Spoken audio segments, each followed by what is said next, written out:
Hoje, o Vietnã é um país com 84 milhões de habitantes, espalhados em cidades como Ho Chi Minh e Hanoi. E em selvas e montanhas, que não lembra em nada o campo de batalha sangrento deixado pela Guerra do Vietnã. Esta é a parte da guerra que não se vê na TV. Mas ainda existe um mundo secreto daquela era escondida no subsolo. Com 113 quilômetros de túneis escavados à mão, eu não sei como lutaram uma guerra aqui embaixo, nem como ganharam. Um centro de comando Vietcong repleto de armadilhas. Cara, que apertado. Eu não sei como alguém não se perderia aqui embaixo. Cavernas transformadas em quartéis generais militares secretos.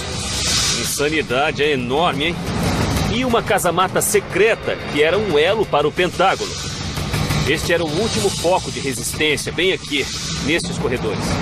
O Vietnã era o local perfeito para uma guerra subterrânea, onde ela foi travada e vencida. A guerra que você conhece da TV e do cinema não mostrou nada disso. Vamos voltar no tempo, em Cidades Ocultas, Vietnã.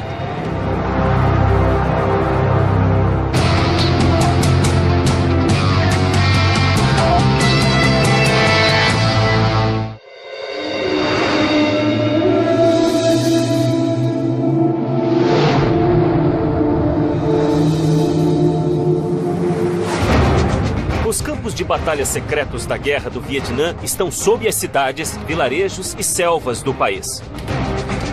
Os túneis, trincheiras e casamatas usados para travá-la foram engolidos pela selva, abandonados ou esquecidos.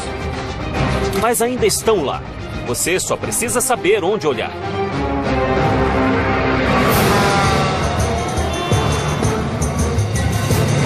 Eu sou Don Wildman, estou na cidade de Ho Chi Minh, no Vietnã.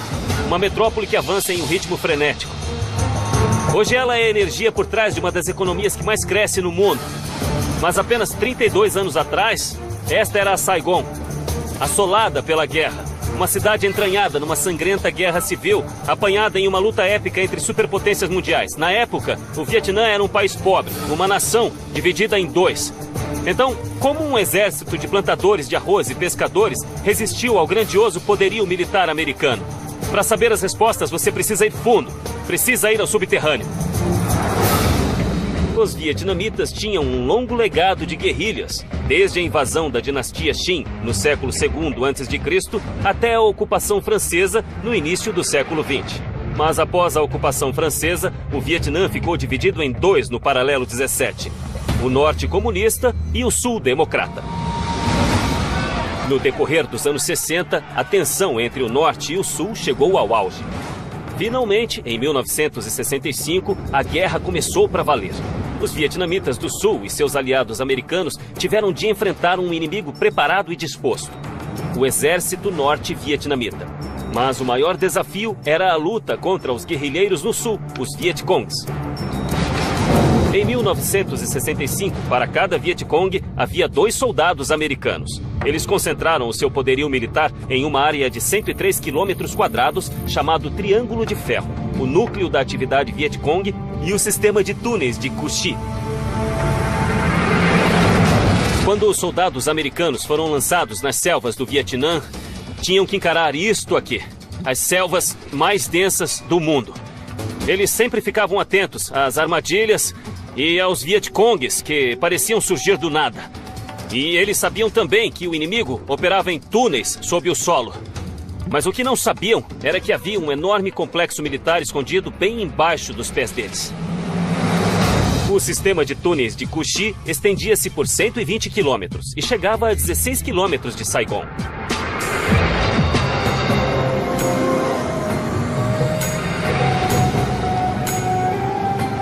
Grande parte do sistema foi destruída por bombas.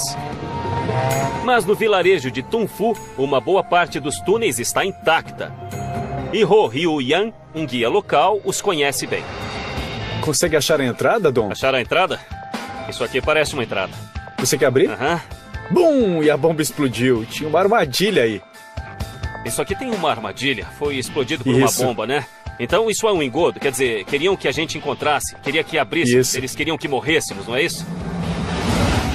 Um grupo de elite de soldados aliados, apelidado Ratos de Túnel, se ofereceu para infiltrar o complexo subterrâneo Vietcong. Era o único jeito de achar e matar o inimigo. Mas também era a missão mais mortífera da guerra, pois os túneis eram um inferno. E os ratos de túnel frequentemente eram apanhados em armadilhas como esta. A entrada falsa tinha uma granada de mão presa a ela, que explodia quando a tampa era levantada. Outro truque simples era prender um arame a uma caixa de escorpiões ou escavar um buraco dentro do túnel e enchê-lo com estacas de bambu. A queda não era fatal. Portanto, as estacas eram mergulhadas em fezes, garantindo morte por infecção. Você pode encontrar sozinho, é uma área bem pequena. Ah, legal. Quer dizer então que é um buraco bem pequeno. Sim, era só para vietnamitas, eles eram magrinhos. Entendi, então eram pequenos. É? Eram soldados pequenos. Eles passavam por aqui, mas um americano como eu não passava fácil. Portanto, isso já era uma proteção. Nossa, tem uma rede enorme aqui embaixo. 40 anos atrás, seria um risco entrar em um túnel minúsculo, escavado à mão, que podia se estender por quilômetros ou terminar em uma armadilha ou em uma casa-mata cheia de inimigos. É bem apertado, não é? É bem escuro. E é bem apertado.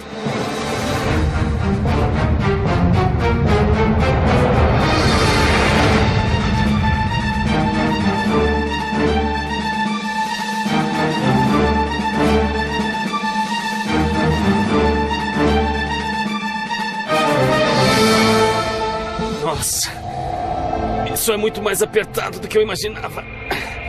É por aqui? É. E todos os túneis eram deste tamanho? Acho que na guerra um pouco menores do que este. Nossa, olha só isso. É um escorpião, não é? É. Bastante apertado. É uma coisa se você é um Vietcong e conhece esses caminhos, mas se descesse e tentasse pegá-los... Nossa, estaria entrando no covil dos leões. Embora a taxa de mortalidade fosse de 100% no início, soldados americanos e australianos se ofereceram para ser ratos de túnel. Eles entravam aqui armados apenas com uma lanterna, um 38 e uma faca, e infiltravam os túneis para obter informações ou destruir o inimigo. O combate era brutal, mano a mano, em um lugar apertado, em túneis escuros. E em cada canto havia uma emboscada, uma armadilha ou um explosivo. Fora os escorpiões e as cobras. Não havia como se preparar para esse tipo de combate. Mas quando os americanos conseguiam capturar os túneis Vietcongs, eles os transformavam em pistas de treino para os ratos de túnel. Eles criavam pistas de obstáculos com armadilhas, arames e paredes falsas. É muito apertado. E muito comprido.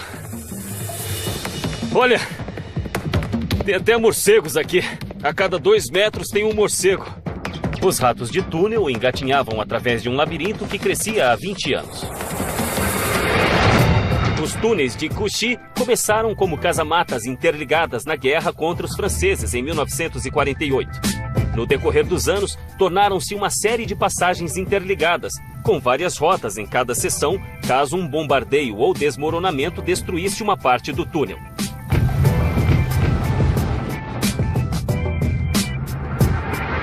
Defesas básicas foram instaladas. As passagens principais se cruzavam para flectir explosões e a cada 100 metros havia buracos rasos, cheios de água, que absorviam os gases de granadas de gás lacrimogênio e bombas de fumaça. Em certos lugares, os túneis tinham 4 níveis de profundidade, 10 metros sob a superfície. Havia bombardeios de B-52 por todo o lado e isso a apenas, eu não sei, uns 4,5 metros acima da nossa cabeça. E esses túneis eram construídos para absorver esse tipo de impacto. Foi um projeto enorme. Os trabalhadores cuidavam dos arrozais de dia e à noite escavavam os túneis. Cada homem escavava quase 1 metro cúbico por dia, cerca de 6 carrinhos. Mas como a terra apareceria nas fotografias aéreas, tinha de ser escondida, em crateras de bombas, arrozais ou era coberta de folhas. Leva só 1 minuto para engatinhar 10 metros aqui, mas escavar essa distância levaria um dia inteiro. Era um trabalho duro e lento, e os túneis eram feitos do menor tamanho possível. 1,20 m de largura e de 90 centímetros a 1,80 m de altura. As dimensões eram cruciais para evitar desmoronamentos quando tanques passavam por cima deles. O teto dos túneis e das câmaras eram menores do que a área das esteiras dos tanques. Assim, os tanques sempre estariam sobre terreno sólido. O peso era distribuído por igual e os túneis ficavam intactos. E isso era essencial ao esforço de guerra dos Vietcongs, que possuíam 3 quartéis generais, inúmeras fábricas de bombas e milhares de guerrilheiros nos túneis. Ah, olha aqui. Isso vai até uma câmara aqui embaixo, hein? Mas o que é isso aqui? É a casamata de combate. Dá pra ver a luz do dia. É, dá. Eu tô vendo a selva e essa porcaria de morcego. Então, se estivesse lutando, eu atiraria por aqui. Daqui seria possível ver o inimigo e podia ir a outro lugar para atirar. Ok. Então eles podiam informar a localização do inimigo. Isso mesmo. Os Vietcongs escondiam as casamatas, fazendo formigueiros de mentira com a terra. Mas ainda assim, corriam o risco de serem vistos pelo inimigo. Se você podia ver o inimigo podia ver você.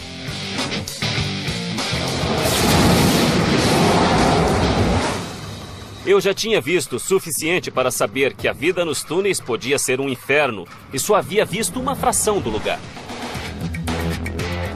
Na guerra, havia as monções e a chuva. Isto aqui seria lama pura e haveria coisas vivendo aqui, como cobras, sei lá.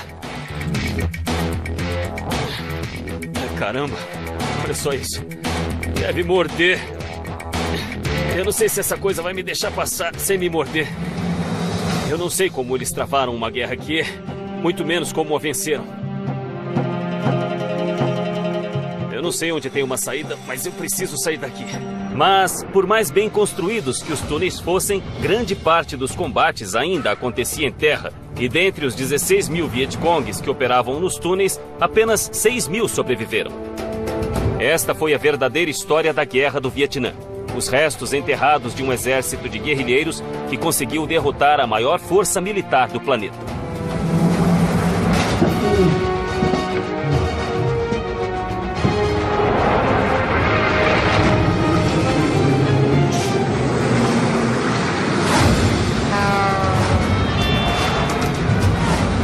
A seguir, um vilarejo inteiro sobrevive por 6 anos no subsolo.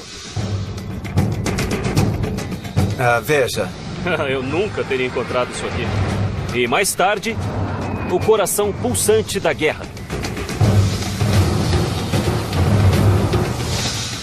É imenso, hein? Isso é enorme.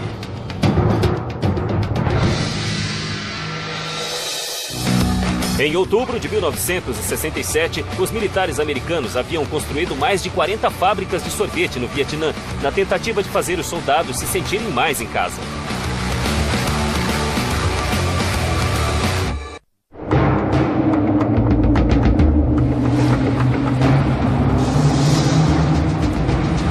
O conflito do Vietnã foi a primeira guerra televisada da história, mas as imagens que chegavam aos lares americanos não contavam tudo.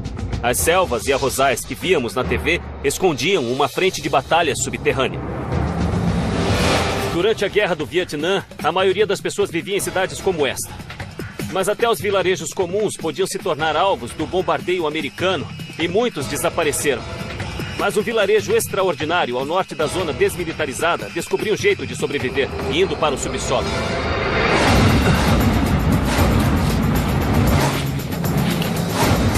Ao norte da zona desmilitarizada, a região de 5 quilômetros entre o Vietnã do Norte e o Vietnã do Sul, existe um outro sistema de túneis no vilarejo de Vinh Moc. Diferentemente dos túneis de Cu Chi, esta não era uma base militar, mas uma casa-mata civil. Uma cidade inteira escavada pelos camponeses embaixo da terra. Eu estou em Vinh Moc, o lugar dos famosos túneis. E tem um guia aqui que vai me mostrar os túneis. Oi? Oi. Min cresceu nesta área e me conta que ao final da guerra, os bombardeios americanos haviam destruído todo o vilarejo. Essas são bombas que não explodiram? São bombas que não explodiram. Rapaz, isso põe tudo em perspectiva mesmo, hein? Qual é o peso dessa bomba? Bom, é bem pesada, tem 900 quilos. Quantas bombas caíram nesta área, eles sabem? 1 milhão de toneladas. 1 milhão? Caíram em toda esta área. Uma bomba de 900 quilos lançada por um B-52 deixou esta cratera enorme. Apenas uma entre muitas espalhadas pelo vilarejo. Mas por que este vilarejo sofreu tantos ataques? Foi devido à sua posição estratégica no mar do sul da China. 27 quilômetros ao largo da costa de Vinh Moc, havia uma guarnição vietnamita secreta na ilha de Con Co. Essa guarnição era a defesa da costa norte vietnamita e atirava em aviões e navios que invadiam suas águas. Os habitantes de Vinh Moc eram os únicos que podiam levar as armas e as munições para a ilha. Quando os americanos descobriram que Vinh Moc levava armas para a guarnição, bombardearam a área com milhões de bombas de 900 quilos. Muitos civis fugiram, mas 60 famílias ficaram para apoiar a guarnição e a sua missão e transferiram o seu vilarejo para o subsolo. Dentre as 13 entradas, 7 estavam escondidas ao longo deste penhasco. Veja. Ah, legal. Olha só.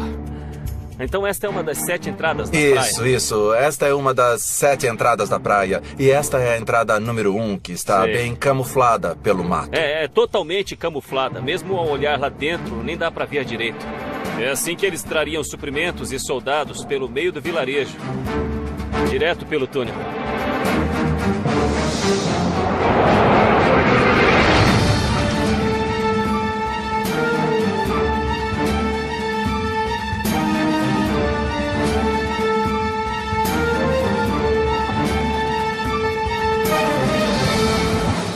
Enquanto fugiam das bombas e continuavam a fornecer suprimentos para os Vietcongs em Con Co, cidadãos comuns conseguiram construir um sistema de túneis enormes à mão. Levou 18 meses de trabalho, mas quando terminaram, tinham criado uma comunidade subterrânea. Eu acho que é água doce. Os túneis têm apenas 1,5 km de comprimento, mas o sistema tem 3 níveis e o mais baixo fica 24 metros abaixo da superfície. A profundidade era essencial, pois um bombardeio de um B-52 criaria uma cratera de 4,5 metros de profundidade. Quando as bombas caíam, todos desciam ao 3º nível, onde até as bombas mais potentes não podiam alcançar. Então era assim. Era aqui que eles escavavam a terra. E dá para sentir a argila úmida. Olha só como isso aqui é mole. Quase dá para escavar com as mãos mesmo. É lama pura. Mas é densa, muito densa. Então não desmorona. A argila densa evitou que esses túneis desabassem com a pressão de 24 metros de terra acima deles. A argila era macia, mas exposta ao ar, endurecia e se tornava a estrutura perfeita. Mas isso não significa que o túnel foi fácil. Usando picaretas, pás e enxadas, eles escavaram 170 metros cúbicos de rocha e terra, o bastante para encher 653 caminhões, e a levaram embora em cestos de bambu no meio da escuridão. Além de criar 2 corredores principais, os moradores escavaram cozinhas, dormitórios, um hospital e tudo o que tinham acima do solo. E 17 bebês nasceram aqui embaixo. Olha aqui embaixo. Olha aqui. Eles até fizeram um sistema de escoamento de esgoto para a água escoar daqui. E, além de aguentar as bombas, havia monções e tudo mais que um vilarejo normal teria. No fim, havia 400 pessoas morando nos túneis de Vinh Moc, apinhadas em espaços apertadíssimos, que ficaram aqui durante 6 longos anos. Ainda estamos no 2º nível. Ok, então nós descemos 2 níveis para chegar até aqui. E a que profundidade nós estamos agora? Esse é o 2º nível, a 15 metros de profundidade, cerca de 45 pés. 45 aí, né? pés. Mas vai mais fundo ainda. Vai, 33 metros de profundidade até o 3º nível. Dá para imaginar crescer aqui embaixo? E havia crianças, 17 crianças nasceram nestes túneis. Então, pela primeira década de sua vida, eles moravam nesses cômodos, assistiam filmes e cantavam canções neste cômodo. E desciam o corredor até a sua caverna, onde a família morava. Que infância dura, né? Os camponeses que moravam aqui 40 anos atrás não estavam apenas se escondendo, esperando o fim da guerra. Pescadores faziam corridas noturnas até a base militar na ilha, fugindo dos helicópteros de patrulha americanos. Assim como os ratos de túnel americanos, esses homens se ofereciam para uma missão sabidamente fatal e eram conhecidos como Esquadrão Suicida. De fato, muitos morreram no mar. Mas se conseguissem voltar a Vinmoc, estariam seguros nestes túneis. E com a movimentação constante de suprimentos, essas passagens escuras eram muito movimentadas. Então eles inventaram um sistema para evitar congestionamentos. Me explica uma coisa, para que estes espaços pequenos eram usados? Eram para dar passagem. Eles serviam para isso. Ok, então havia trânsito aqui embaixo. Isso. É, porque havia muita gente indo e vindo. É, isso. E então as pessoas ficavam aqui para os outros passarem. Pode passar. Era prático. Já que Vinmoc ficava no meio do território inimigo, uma invasão por terra das forças americanas era muito arriscada. Então eles lançaram milhões de toneladas de bombas.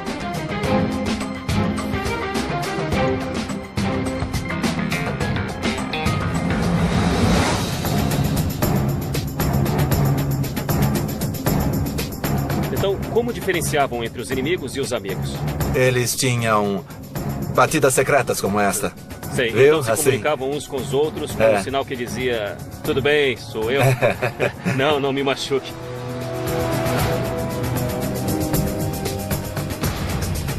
Eu não sei como alguém não se perderia aqui embaixo se não soubesse onde estava indo. Entrei, passei por vários níveis de túneis e casamatas e saí. Foi um labirinto confuso e essa era a ideia. Forasteiros nunca encontrariam o caminho. Ar fresco. Então, entramos a 24 metros no sopé deste morro, na praia. O túnel deu a volta no subterrâneo desta montanha e acabou bem aqui, nos fundos do vilarejo.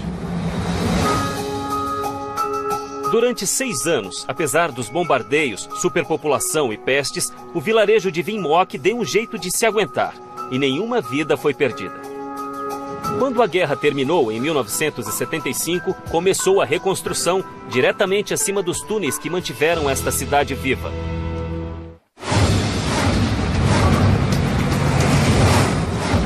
A seguir, um centro de comando militar ultra secreto escondido dentro de uma caverna.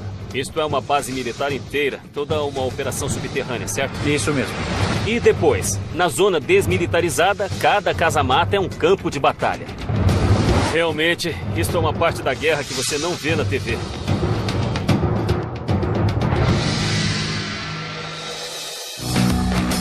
A trilha de Ho Chi Minh é um conceito, não uma estrada.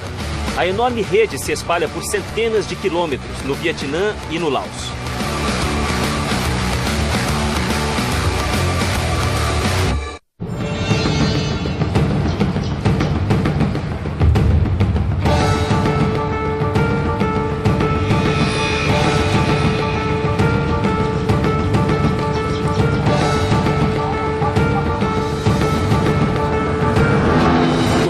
Eles estavam lutando em sua própria casa, eles conheciam o terreno.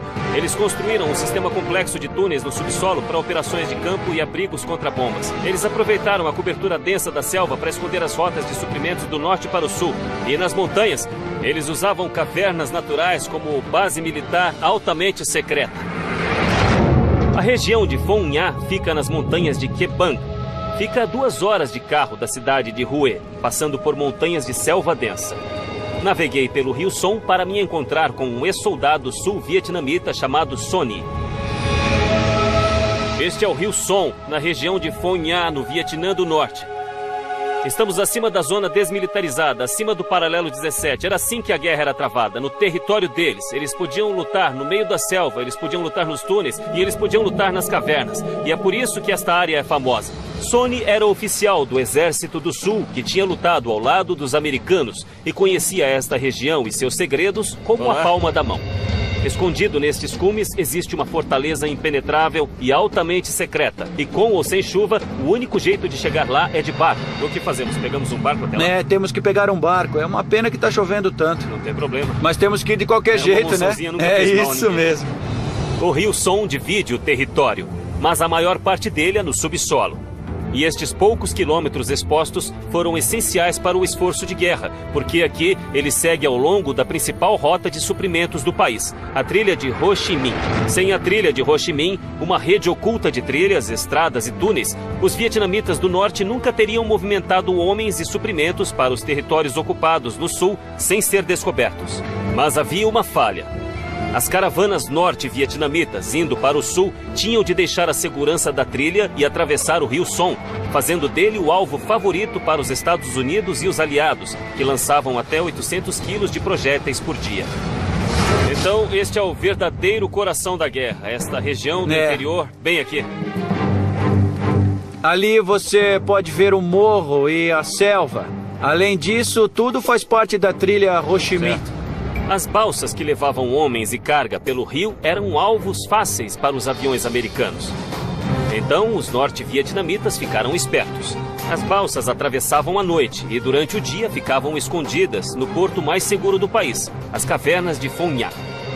Este esconderijo era mais do que um atracadouro. Como um castelo medieval, era uma cidade, uma fortaleza e um calabouço. Então, esta é a abertura natural da caverna. Exatamente isso. Não foi trabalhada para parecer assim. Não, não foi trabalhada.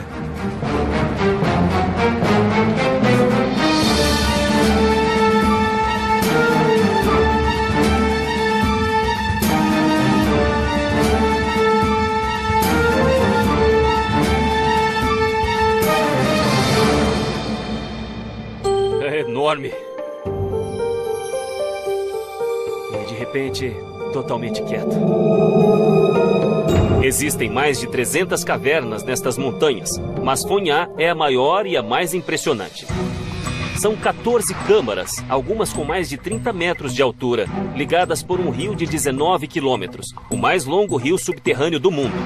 Durante a guerra, esta caverna fez as vezes de uma base militar. Abrigava um porto, uma sala de reuniões, um hospital e uma prisão. E a parte subterrânea do rio era a estrada que ligava tudo. Os túneis de Cu Chi e Vinh Moc foram escavados à mão, mas este lugar foi obra da Mãe Natureza. O que é isto? O povo desta área conhecia bem estas cavernas. Isso é insano, é enorme. E sabia usá-las em seu benefício durante a guerra. O que tem aqui em cima?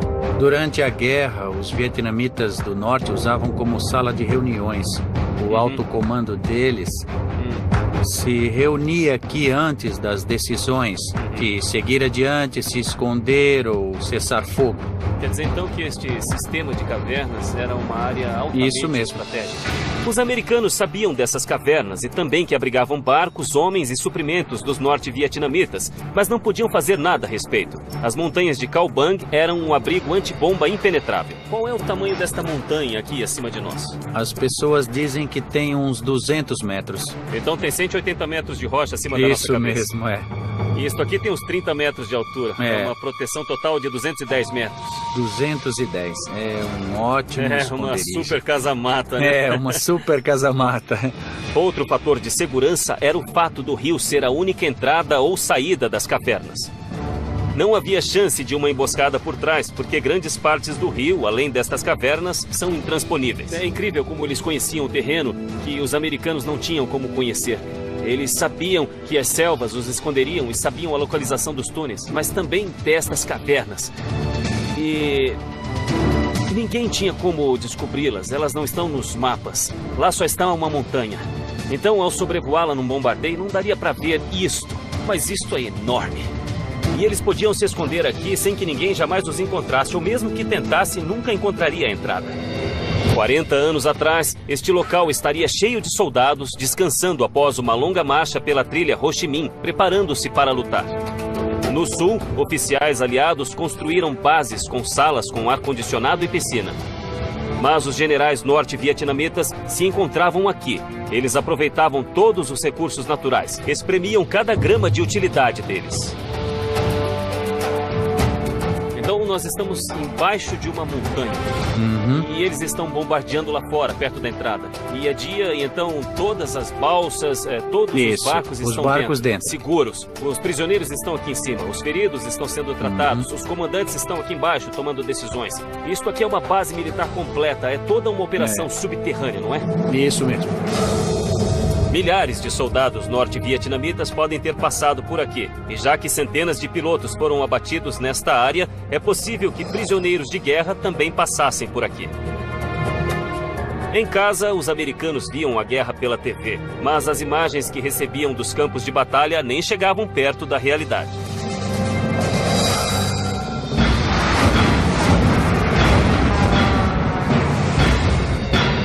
A seguir, a casamata perdida na zona desmilitarizada.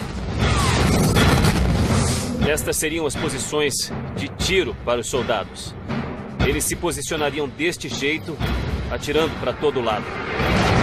E depois, você pode até imaginar isso aqui é como um mini pentágono. E quanto mais nos aproximávamos dos anos 70, mais desesperadas as coisas ficavam. A Casa Branca sul-vietnamita vai para o subterrâneo.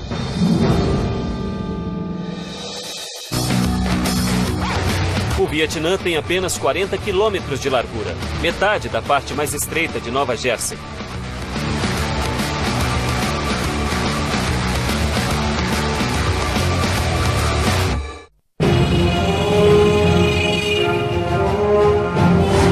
Durante a Guerra do Vietnã, cada centímetro do país era um alvo militar. As cidades grandes, os pequenos vilarejos e até as cavernas remotas. Mas dentre todos os lugares bombardeados e queimados, não havia nada tão mortífero quanto a fronteira, a zona desmilitarizada. Esta ponte atravessa o rio Ben Hai, no paralelo 17. Ele demarca o ponto central da chamada zona desmilitarizada. Toda esta região era para ser uma área pacífica entre o norte e o sul, mas durante quase uma década foi um inferno na Terra. Foi praticamente explodida para o além. Tinha milhões de minas terrestres, incontáveis casamatas e quilômetros de trincheiras. Essencialmente eram a terra de ninguém. E até hoje, evidências de seu passado sombrio ainda se encontram no subsolo. Apesar do nome, a zona desmilitarizada se tornou uma das áreas mais militarizadas do mundo. E foi alvo dos maiores bombardeios dessa guerra de 14 anos. Existem centenas de casamatas. Trincheiras e trilhas ainda cercam a região. Mas desde então, muitas foram preenchidas, cobertas ou engolidas pela selva e são impossíveis de encontrar. Eu me encontrei com Sony de novo em Hue. Arranjou umas motos para nós. Mas precisa pôr isto aqui. Obrigado. Hue é uma cidade estratégica ao sul da zona desmilitarizada e alguns dos combates mais ferozes da guerra foram travados para controlá-la. Então vamos lá. A Rota 1 corta a zona desmilitarizada ao meio e é a única estrada que vai de Hanoi a Saigon. E a cidade de Hue fica bem no meio das duas. Quando os norte-vietnamitas atacaram, eles vieram direto por essa estrada? É, isso mesmo. Centenas de casamatas subterrâneas protegiam as rotas levando à cidade. Se o norte quisesse infiltrar o sul, precisava usar esta estrada e para fazer isso, era preciso destruir as casamatas uma a uma. Viajando pela estrada, é difícil ver as velhas casamatas, mas graças à experiência de Sony durante a guerra, ele conseguiu encontrar uma. Ô Sony, esta aqui é a casamata? É. Essas casamatas defendem toda a Rota 1 por todo o caminho, é isso? A Rota 1, a trilha, o rio e a via fluvial. Claro, e esse é um outro rio, mas realmente dá pra ver. Isso quer dizer que ficaria coberto pelas copas das árvores, né? Nem daria pra saber que estava aqui. Agora, olha só as posições de tiro. Dá pra entrar aqui?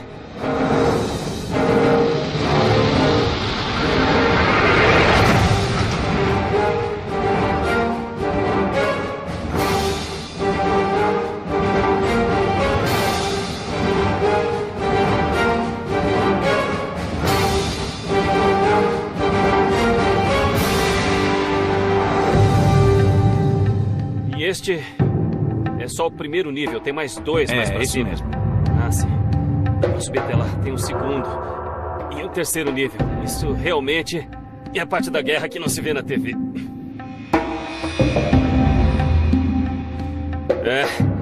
Realmente dá pra ver toda a operação daqui de cima.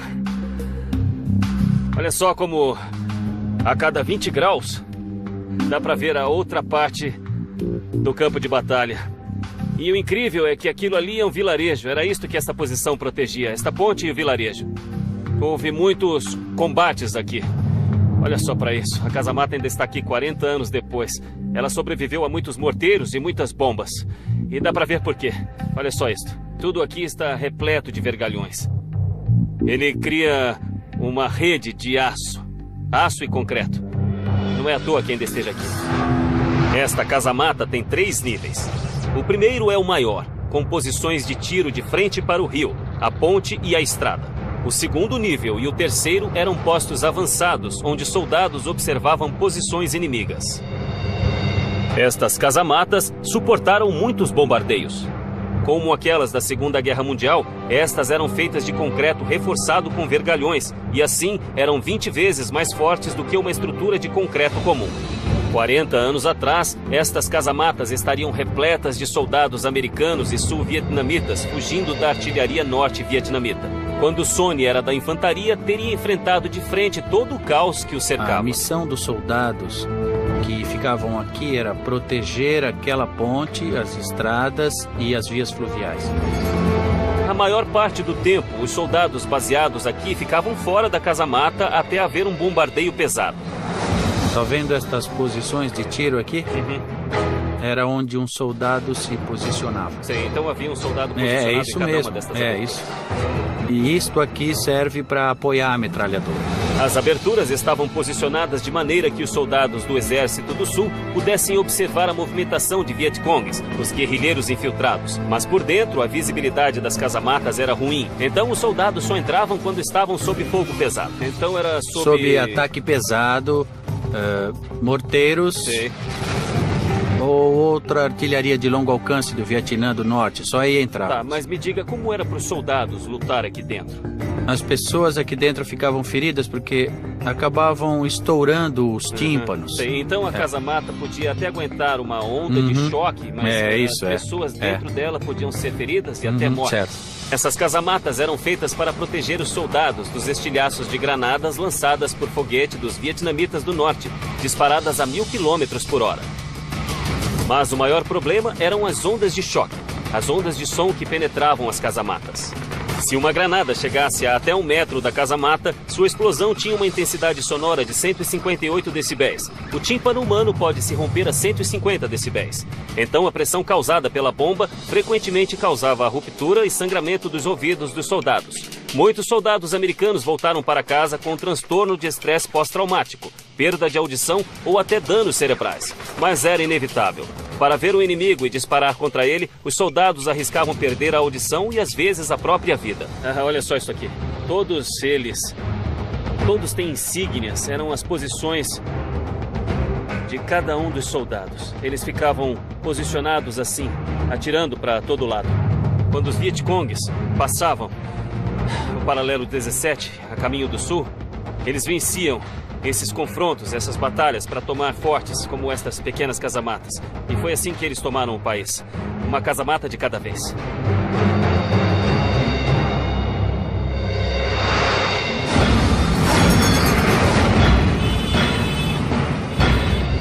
A seguir, o centro do poder e o elo subterrâneo para o Pentágono.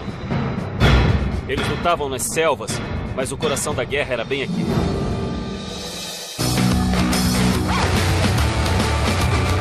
O Vietnã é o segundo maior exportador de café do mundo.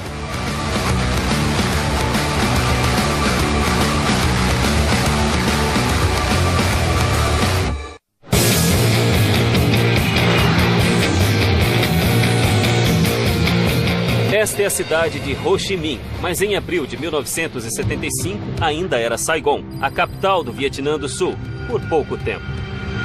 O Sul e os aliados americanos estavam desgastados por uma década de batalhas contra um exército invisível e incansável. Mas o final estava próximo. Durante 10 anos, o coração das forças sul-vietnamitas e americanas ficava dentro de uma casamata altamente secreta e ultramoderna embaixo do Palácio Presidencial. Este edifício tem 5 andares de altura e ocupa uma quadra inteira. Levou 3 anos para construir e durante a Guerra do Vietnã era o lugar mais seguro para o presidente se esconder. Era a Casa Branca e o Pentágono reunidos em um só.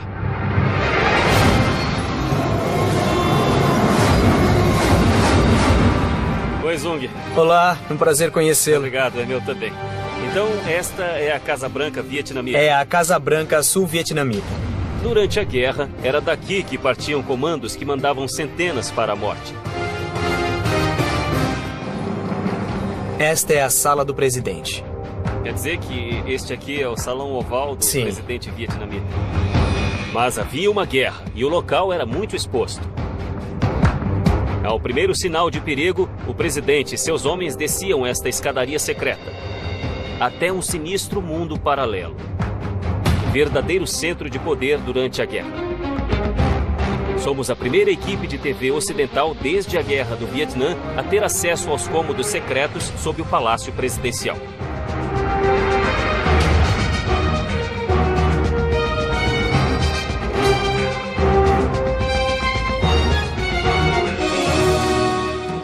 Sob a superfície, os líderes sul-vietnamitas estavam a salvo de balas, estilhaços e granadas de mão e podiam se concentrar na administração da guerra. Não, entendo. Então tem um monte de... Essas eram áreas de Quer trabalho. dizer que este lugar estava cheio de militares ao telefone, administrando toda a batalha.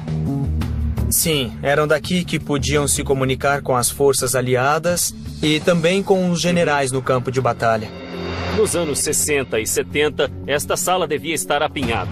E no outro extremo destes telefones primitivos, havia soldados americanos ajudando o Sul a livrar o país do comunismo. Mas o mais incrível ainda é que nesses cômodos, abaixo da grande metrópole, uma guerra era planejada e administrada, sem satélites espiões, computadores ou celulares. E isto aqui é para enviar e receber Sim. mensagem? Isso, eles passavam documentos por aqui. É uma tecnologia para Muito mensagens básica. bastante básica. E olha, isso é quando um telefone era um telefone. É, General Electric. isso. Então todo o equipamento é americano. Sim, com o apoio dos Estados Unidos. Aham. Porque eles se comunicavam com o Pentágono nos Estados Unidos. Tudo isto é equipamento americano. Olha só isso aqui. Isso é tudo o que havia enquanto a guerra era travada. Eles lutavam nas selvas, mas o sistema central era bem aqui. Nossa, se espalha em todas as direções. Dá até para imaginar, porque isso aqui é como um mini Pentágono. Isto é uma casa-mata e eles travavam uma guerra daqui. E quanto mais eles se aproximavam dos anos 70, pior ficava a situação. E este foi o último ponto de resistência nestes corredores embaixo do palácio. Camponeses de Vinh Moc e Cu Chi buscaram refúgio no subterrâneo, assim como o presidente do Vietnã do Sul. Ele até dormiu aqui embaixo quando a ameaça era grande. Se algo acontecesse no subterrâneo, ele ia para um abrigo antibomba, Sei, ok. mas isso não era muito confortável. Não é muito aconchegante, né? É bem espartano. E onde essa escada Ah, leva? é a escada para os guarda-costas. Dá acesso ao porão do segundo nível. Os guarda-costas Isso, da isso segurança mesmo. presidencial ficava ali. O abrigo antibomba do presidente ficava 9 metros abaixo da superfície, no segundo andar da casa-mata. Se houvesse um ataque direto ao palácio e não houvesse tempo para sair, era o último retiro do presidente. Mas quando não havia perigo imediato, a guerra era conduzida das salas de guerra no primeiro andar da casa-mata. E toda essa estrutura subterrânea era protegida por chapas de aço contra o impacto direto das bombas. Mas no fim, nada disto bastou para impedir os norte-vietnamitas. Zoom me levou do porão para o telhado do palácio, o melhor assento da casa para ver o fim de uma era. Aqui em cima? Ficava aqui em cima. Dá mesmo para ter uma boa perspectiva daqui, né?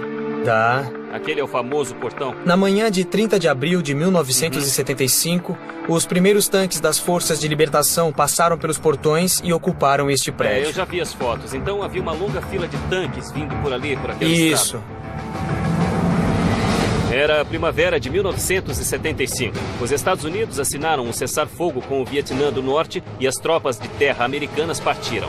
Thieu, o presidente sul-vietnamita, jurou continuar a luta, mas quando as forças do Norte convergiram para Saigon, ele fugiu do país. Em 29 de abril, civis em pânico correram para fugir da cidade, tentando embarcar em um punhado de helicópteros americanos.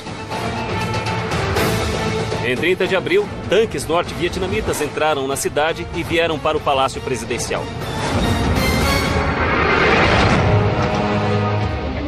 O conflito havia se arrastado por 14 longos anos e terminou tão rapidamente que todo este equipamento foi deixado para trás. Lembranças mudas de uma guerra. O Palácio da Independência foi rebatizado de Palácio da Reunificação, sob o novo governo da República Socialista do Vietnã. E tudo isto, a Fortaleza do Porão, Os túneis, as trincheiras, as cavernas são testemunhas do nascimento doloroso de uma nação que não existiria hoje sem antigas técnicas de engenharia e o desejo de um povo viver e lutar nas cidades ocultas.